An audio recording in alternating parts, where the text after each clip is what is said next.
practice after a not so good scrimmage.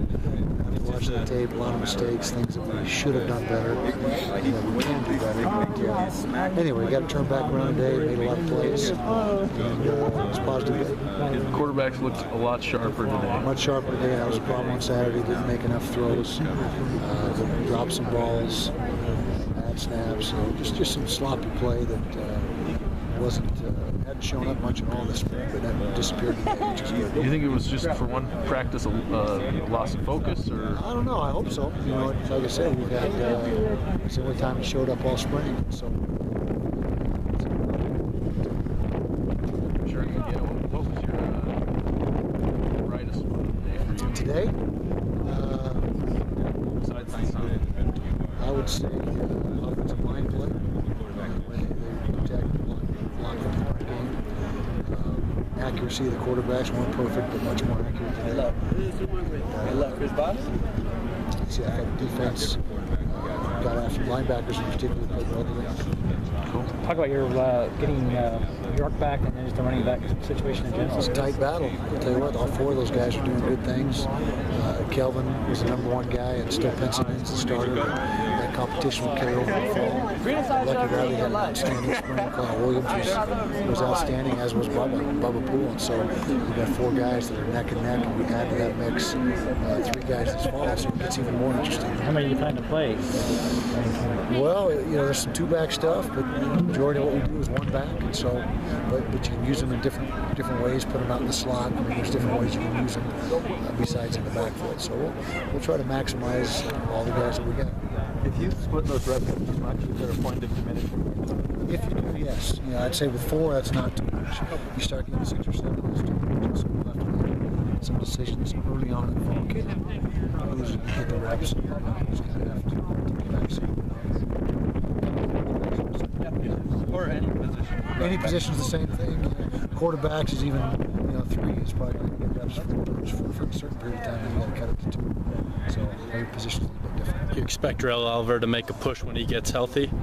Well, we'll see. He started a couple games for us last year and did a nice job. And that's a guy I didn't mention. He's a guy that will be added to that mix in the fall. Those 3 other guys I was talking about were incoming recruits. So we'll see. It's a position that's got a lot of depth, which is good.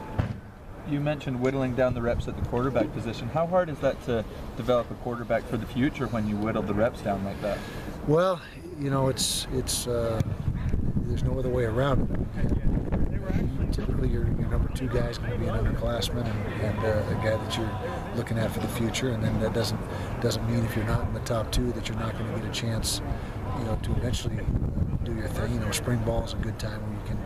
You're getting 3 guys plenty of reps before random one down. So spring ball is a little bit different than getting ready for games. So in spring, you have the luxury to get more guys opportunities than you do in the fall when you're getting ready to compete and play somewhere. Is that the biggest benefit of spring ball, is building depth?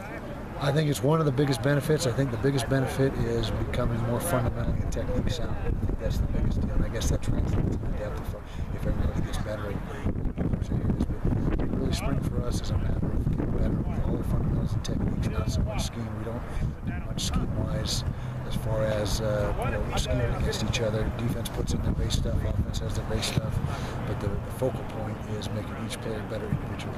And you guys have been installing a new offense. How has that gone for you guys? Well, I wouldn't call it a new offense. There's a lot of things that we hung on to from last year. There's a few new wrinkles that Coach Erickson has brought to the offense. I wouldn't call it a new offense. I'd call it a offense that just had a few things added to it, and the tempo's a lot different, but that really isn't a schematic issue. That's just playing faster.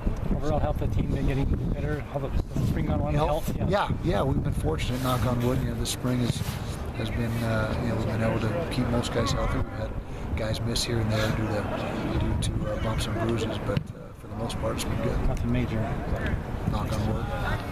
You see any guys emerging as leaders that you didn't expect Sure to? do. Jeremiah, well, I'm not saying that I didn't expect, but Jeremiah Tofiano on offense is doing a great job. Both tight ends, Jake Murphy and Wesley Tonga. Lucky Radley has got leadership ability. Kenneth Scott at the receiver position. Defensively, Tenny Palapoi up front, VJ Fahoko in the linebacker spot, Eric Rowe in the back end. So we've had 8 to 10 guys really step up this spring. Radley's a guy who kind of come out of nowhere a little bit, I guess. On the, He has. You know, he's had a very consistent spring. He's been Sorry. technically difficult. Yes, it's frozen. He's been from day one very productive and has had really not a bad practice. He's been doing a great job. Deal. Thanks. Okay, guys.